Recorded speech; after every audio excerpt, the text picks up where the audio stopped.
Vamos a hablar del modelo entidad-relación, en particular de la entidad de los atributos y los vínculos, que son los que componen esto.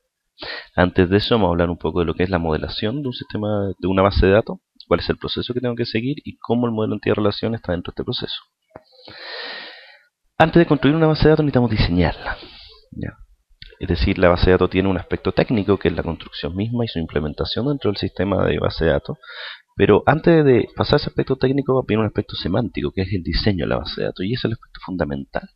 Y es el aspecto de por qué los ingenieros tienen que aprender a hacer base de datos, y esto no lo puede usar cualquier persona, porque tienes que tener una mentalidad capaz de diseñar y de modelar esa base de datos, de modelar los datos de tal forma que sean eficientes su guardado y podamos cumplir con todos nuestros requisitos después al momento que queramos usarlo. Por lo tanto, lo primero es diseñarlo y lo fundamental. La etapa de diseño nos va a permitir expresar lo que queremos registrar de forma clara. Vamos a poder identificar, vamos a poder ver, digamos, toda la información que queremos guardar, o sea, todos los datos que queremos guardar, sus relaciones, ¿sí? Y vamos a poder entonces identificar si la solución que estamos planteando es la correcta y si nos va a permitir después obtener las utilidades que estamos buscando. Además, como dice ahí, ¿cierto?, nos va a permitir evaluar la calidad de nuestra solución y mejorar la calidad de esa evaluación, de esa modelación. ¿Cuál es el proceso entonces? El primer paso es estudiar el dominio del problema. Tenemos que entender sobre lo que estamos hablando. Cuando hablamos del dominio del problema, hablamos de entender los conceptos asociados al problema que queremos modelar y todo lo que está relacionado con ello.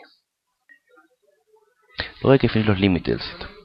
Y los límites estamos hablando de qué cosas queremos que estén involucradas dentro de nuestro sistema y qué cosas no queremos, qué cosas queremos registrar y qué cosas no queremos que se registren en nuestra base. Tercer paso es expresar los elementos que son partícipes del problema y sus relaciones de forma sencilla. Eso es el modelo entidad-relación, lo que se conoce como el modelo conceptual. Y es el primer paso y lo que vamos a ver ahora. ¿Cierto? Definir cuáles son los elementos que son parte de este dominio y que queremos incluir, ¿ya? Y cómo se relacionan entre ellos.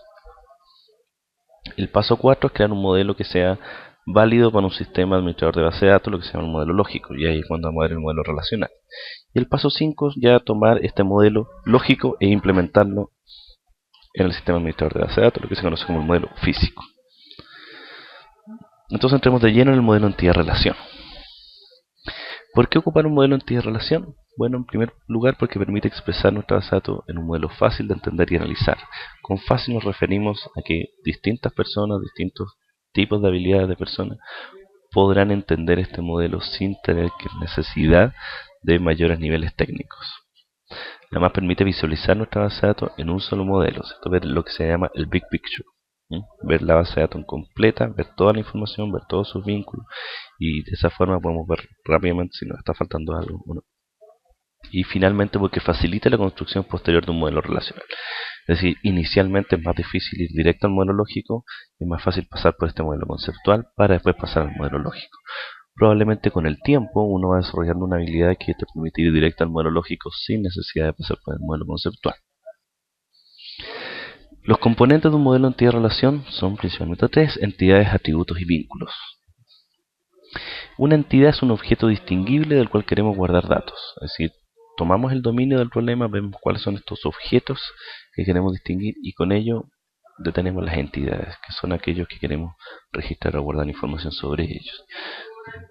Generalmente están expresados por los sustantivos. Es una muy forma que generalmente se recomienda para partir viendo el tema de las entidades. Bueno, tomar los enunciados o tomar los dominios y buscar todos los sustantivos que lo componen. Y ahí ya tenemos los candidatos, ¿cierto?, para ser entidad. Además, estas entidades van a tener valores, a los cuales vamos a llamar instancias de la entidad. Es decir, por ejemplo, si tomamos el contexto de una universidad, tenemos la facultad. La facultad es una entidad, pero la facultad de ingeniería es una instancia, la facultad de derecho es otra instancia, la facultad de psicología es otra instancia. Entonces cada uno de ellos va a ser una instancia, pero de una misma entidad. Las entidades las vamos a clasificar en dos tipos: normales o débiles. Las normales son entidades que existen por sí mismas. Por su parte, las débiles solo existen como función de otra entidad. Es decir, una entidad débil tiene dependencia de vida de otra entidad. Por lo tanto, si X es una entidad débil que depende de una entidad Y, si esa entidad Y desaparece, X también, porque no tiene razón de ser. Su razón de ser es solo porque existe Y. Si no existe Y, deja de existir X. Tomando el mismo ejemplo de la universidad que les comentaba recién, ¿qué entidades tendríamos? Bueno, facultad, estudiante, profesor, curso, sección, todas esas serían entidades. ¿Cuáles de esas entidades serían débiles? El concepto de normal o débil que vimos recién, ¿m? Depende de la semántica y depende del contexto del problema. Entonces una entidad en un contexto puede ser débil y en otro contexto puede ser normal. Si nos vamos, por ejemplo, al ejemplo de la universidad, podríamos decir que la sección es una entidad débil. ¿Por qué? Porque tiene dependencia total con curso. Es decir, si curso no existiera, la sección tampoco. Toda sección tiene que pertenecer a un curso, ¿ya? Y el curso es el que le da la definición a esa sección. Los atributos son las características de una entidad o un vínculo. O sea, tanto la entidad como los vínculos pueden tener este atributo. Y estos son básicamente cuáles son las características, cuáles son los datos que lo hacen distinguible a una instancia de esa entidad de otra instancia de esa entidad o de otras entidades. Y cada uno de estos atributos va a poseer un dominio, que es el conjunto de valores posibles para el atributo. Es decir, por ejemplo, los números de 1 al 100, o textos, o letras, etcétera. Es decir, tú defines no solo el atributo, sino que además uno dice, bueno, cuáles son los valores que son válidos para ese atributo. Los atributos también tienen una clasificación, por ejemplo, que son básicamente 4 posibles valores. Normal es un atributo que tiene un solo valor. Compuesto se compone de muchos valores, es decir, el atributo en sí tiene varios valores que lo definen. Multivaluado, posibilidad de más de un valor para el atributo. La diferencia entre compuesto y multivaluado no es lo mismo, son diferentes. El compuesto es un atributo que se compone de varios valores. En cambio, multivaluado es un atributo que tiene un dominio, ¿ya? Pero que podría tener muchos valores para eso, es decir, como un array, lo podríamos decir, o una lista de valores para ese mismo. Y derivado es un atributo que se puede calcular en base a otros atributos, tanto de la entidad misma como de otras entidades que son parte del modelo. Por ejemplo, tomemos al estudiante como entidad. Podríamos tener atributos nombres, apellidos, dirección, que podría ser un atributo compuesto, ya que tendría calle, número y comuna. Correo electrónico podría ser multivaluado si permitimos que tenga más de un correo electrónico el estudiante. Y crédito aprobado podría ser un atributo derivado, que sería una suma de los créditos de los cursos aprobados. Finalmente tenemos los vínculos. Los vínculos son las relaciones entre dos o más entidades, ¿ya? Donde las entidades no deben ser necesariamente distintas. Y en general se espera y recomienda que los vínculos sean binarios, es decir, que solamente en la relación participen dos entidades y no más, aunque pueden participar más, pero eso hace que se complique. Entonces, un vínculo es fundamental dentro de una entidad de relación porque es el que nos dice cómo cada una de las entidades se va relacionando entre ellas. Generalmente se expresan por verbos o acciones. Acciones que puede realizar una entidad sobre otra o que reúnen a una entidad con otra. Si tomamos el mismo contexto de la universidad, tendríamos que la facultad posee curso. El posee sería un vínculo. La facultad ofrece sección, el estudiante inscribe sección, la sección pertenece a curso, el profesor imparte sección. Entonces tenemos un ejemplo de 5 vínculos dentro de este concepto de universidad. Es súper importante entender que una entidad puede tener un vínculo con sí misma. Por ejemplo, si estuviéramos modelando, tuviéramos casas de estudiantes, podríamos hablar del roommate, ¿cierto? Del compañero. Podríamos decir que un estudiante es compañero con otro estudiante. No hay ningún problema al respecto. Y también que dos entidades o un par de entidades puede tener más de un vínculo que las relacione. Por ejemplo, estudiante inscribe sección, pero también podríamos tener estudiantes ayudantes en sección. Y ahí tendríamos entre estudiante y sección dos vínculos distintos que las relacionan. Los vínculos además pueden tener atributos. Por ejemplo, si tomamos el vínculo estudiante inscribe sección, podríamos decir que el inscribe, ese vínculo, pueda tener fecha de la inscripción, resultado de inscripción, la nota que obtuvo el estudiante en la sección, etcétera, como atributos del vínculo. Si vemos esos atributos, no son del estudiante, no son de la sección, sino que son del vínculo entre ellos dos. Los vínculos además poseen cardinalidades, lo cual indica el número de instancias a las que otra entidad puede mapear en un vínculo. Si tenemos las dos entidades que se relacionan a través del vínculo y hay una cardinalidad entre ellas que habla sobre cómo se relacionan las instancias entre ellas.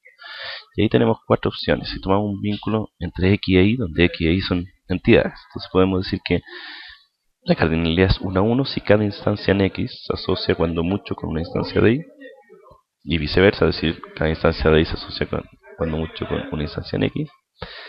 1 a muchos, decimos que cada instancia en X se puede hacer con muchas instancias de Y, pero cada instancia de Y solamente con a lo más una de X. muchos a uno al revés del anterior, ¿cierto? Y muchos a muchos, donde cada instancia en X se puede hacer con muchas instancias de Y y muchas instancias de Y también con muchas de X.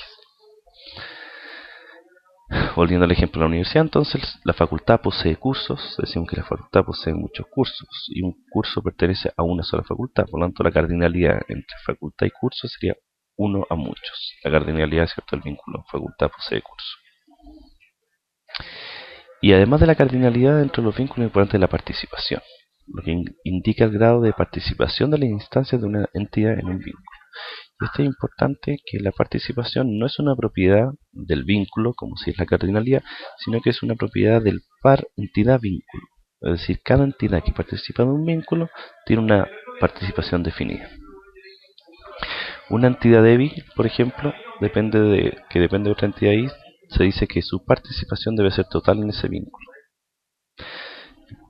Tenemos dos opciones de participación, total o parcial. Total implica que toda instancia debe participar del vínculo. Es decir, que cuando decimos, por ejemplo, que, si volvemos al ejemplo anterior, donde decimos facultad posee cursos y decimos facultad posee muchos cursos, ¿ya?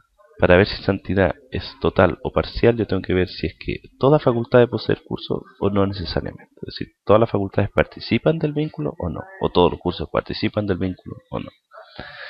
Entonces, total, toda instancia debe participar del vínculo, y parcial, no es necesario que todas las instancias sean parte del vínculo. Ejemplo, sección pertenece a curso. Ese es el vínculo.